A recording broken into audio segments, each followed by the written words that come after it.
بسم سلاسة بسم آب وولد ومنفس قدس هذا أملاك أمين سلام نايك زابير أملاكنا مس كلهم يهون كما يكنيهم لو ما عاد تزاروا ولا رأستي نكريستوس سلامنتاي نسعبه سلامنتاي نفكره سلامنتاي كنملهو زبليك خون كنمي أبزخونا وسانو يكاريتهم نتاونا كما جمريا كسامو داتا سبوغيرنا نسمعيو نكريستوس تفكروا ده تملخوا ده ملسهم أول تخوينو سلامنتاي بأكل رينا دينا أي رانايان كل تأمراتن سبكوتن كبعيننا رينا دينا أي رانايان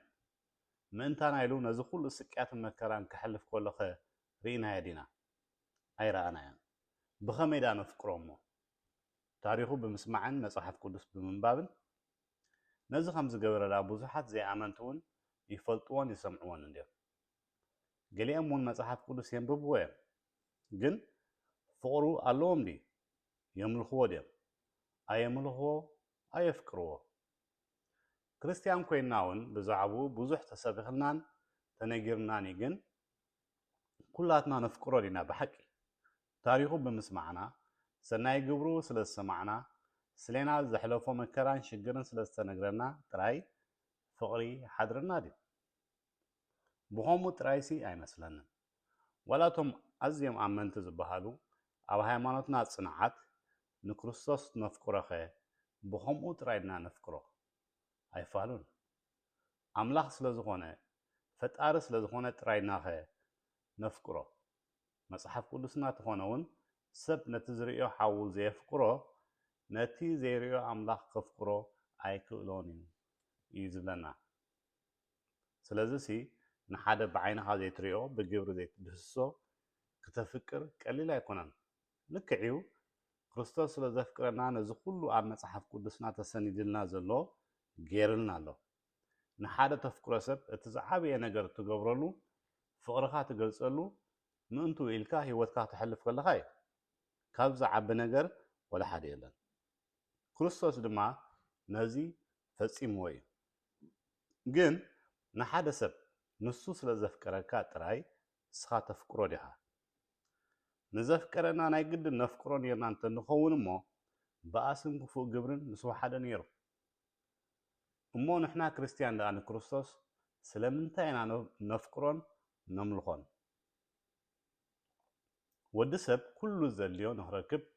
هيواتو ملو نعوخ دلي زحلفو زرخبة ترخبة عب هيواتو ملو عقابة زيبلو بك عوشت او عقابة زي نصف حقوسن زهبو نهركب وترو هاسو كبل يزنبر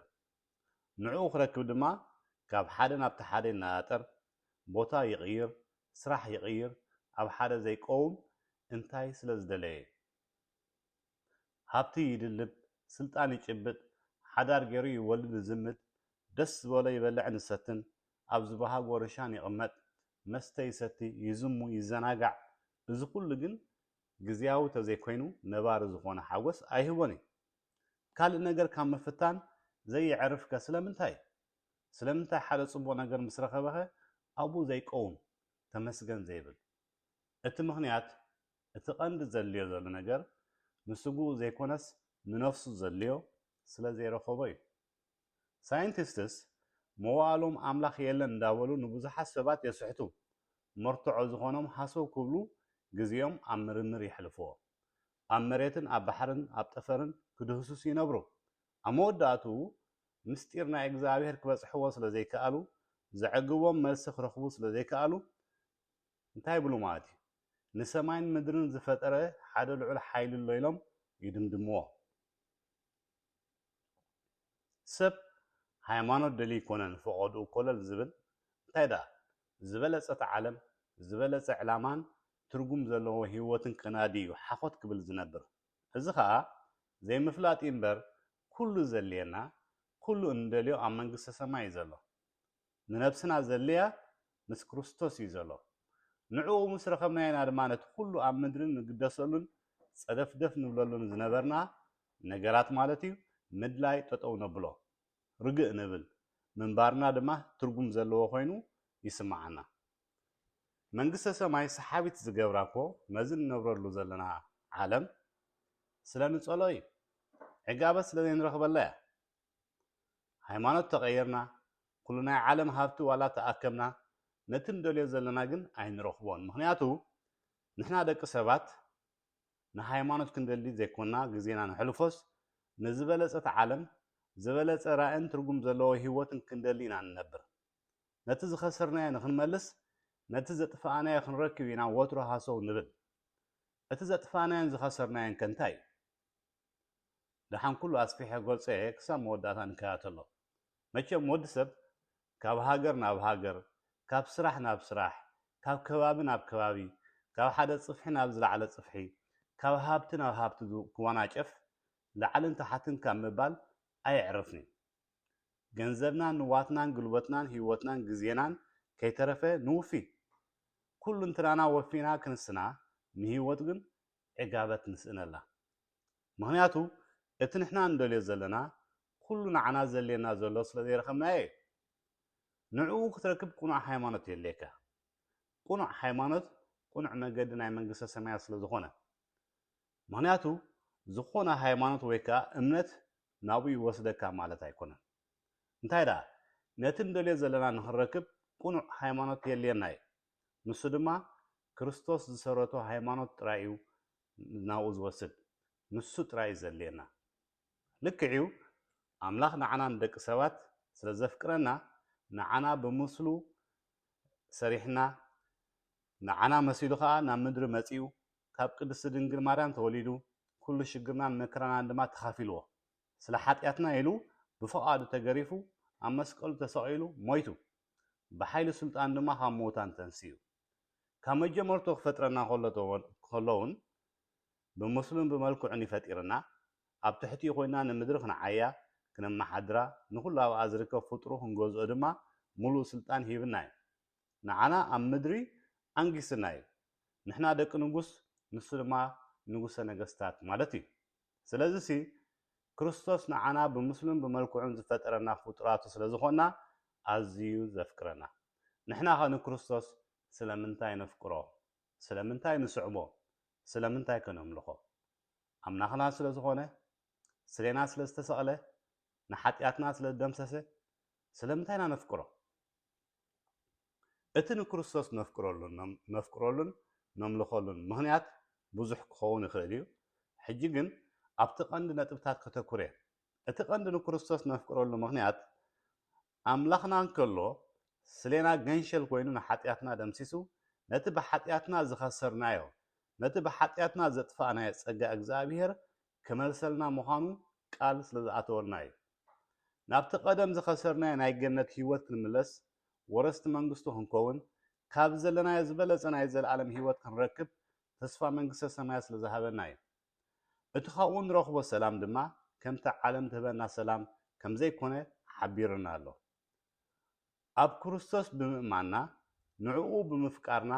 ድሕነትን ናይ ዘለዓለም ህይወትን ከም እንረክብ ኣብ ወንጌል ዮሃንስ ምዕራፍ 3 ቁፅሪ 16 ሓቢርና ኣሎ ብፍቅሩ እንተተጓዒዝና ንዓና ዘፀናንዓና ንዓና ዝምህረና ንዓና ኩሉ ዘፍልጠና ንዓና ኩሉ ምስጢርን ጥበብን ናይ እግዚኣብሔር ዝገልፀልና መንፈስ ቅዱስ ክልእኸልና ምዃኑ ኣምላኽ ኣባና ክሓድር ምዃኑ ተስፋ ስለ ዝሃበና እዩ ንሕና ደቂ ሰባት ዘይነበረና ክንከስር ኣይንኽእልን ኢና ንሕና ኣብ ገነት ኣብ ውሽጢ ኣዳም ኢና ነርና ሕጂ ግን ንገነት እንደልያ ኣለና ሃሰው ንብላ ኣለና ነቲ ዘጥፋእና ኢና እንደሊ ዘለና ክንረኽቦ ግን ኣይከኣልናን መቸም ናትካ ዘይነበረ ርኢኻያን ሰሚዕኻያን ዘይትፈልጥ ኣብ መንፈስካ እውን ፈፂሙ ዘይስማዓካ ኣይትሃርፎን ኢኻ ኣይትብህጎን ኢኻ ኩሉ ሰብ ነቲ ዝነበሮ ስለ ዝሰኣኖ እዩ ዝደልዮ ዘሎ እዚ ድማ ካብ እግዚኣብሔር ብመንገዲ እግዚኣብሔር ጥራይ ዝርከብ ነዚ ካብ እግዚኣብሔር እንተረኺብናዮ ድማ ምድላይ ጠጠው ክነብል ኢና እዚ ኩሉ ድማ ናብቲ ነቢያት ዝተነበይዎ መሲሕ እዩ ዝወስደና ንሕና ደቂ ሰባት ነቲ ኣብ ትንቢት ኢሳያስ ምዕራፍ 9 ዘሎ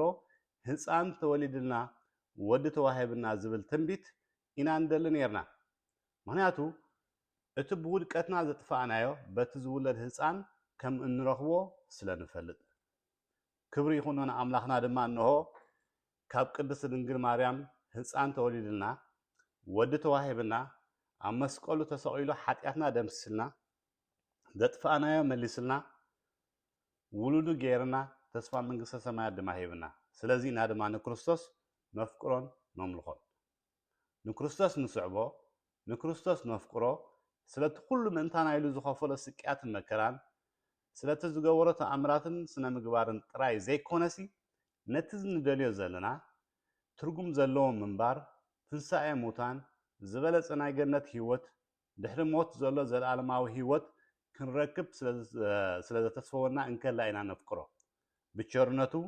ነቲ ዝኸሰርናዮ ብሓጢኣትና ዘጥፋእናዮ ዝበለፀ ናይ ዘለኣለማዊ ህይወት ክህበና ምዃኑ ቃል ስለዝኣተወልና ተስፋ ስለዝሃበና ኢና ንክርስቶስ ንስዕቦ እዚ ከዓ ዓብዪ ህያብ እዩ እዚ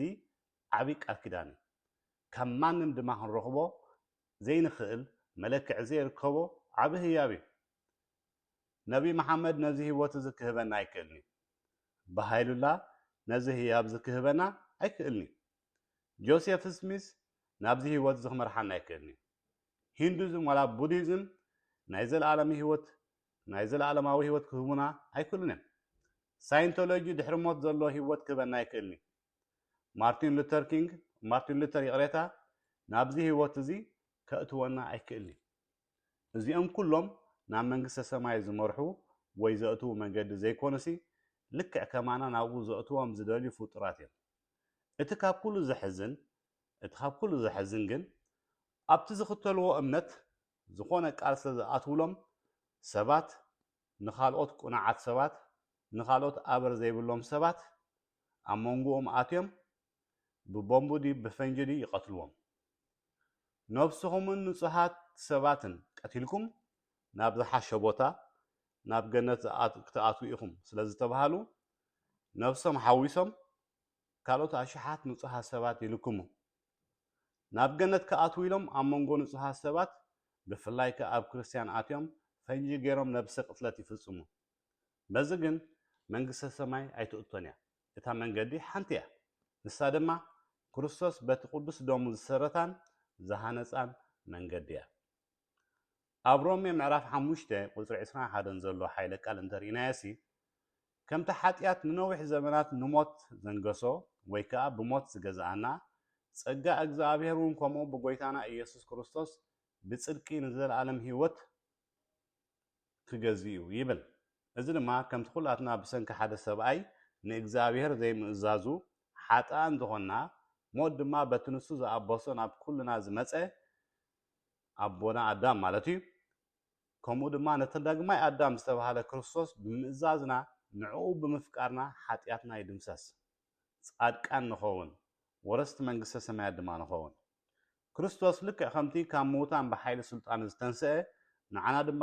ትንሳኤ ምውታን ከም ዘሎ ብኣብ ብወልድ ወመንፈስ ቅዱስ ኣሚንና ተጠሚቕና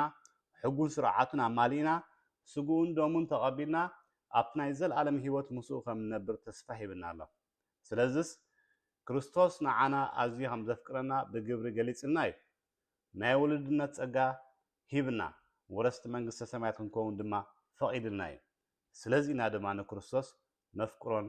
ነምልኾን ይቐኒየለይ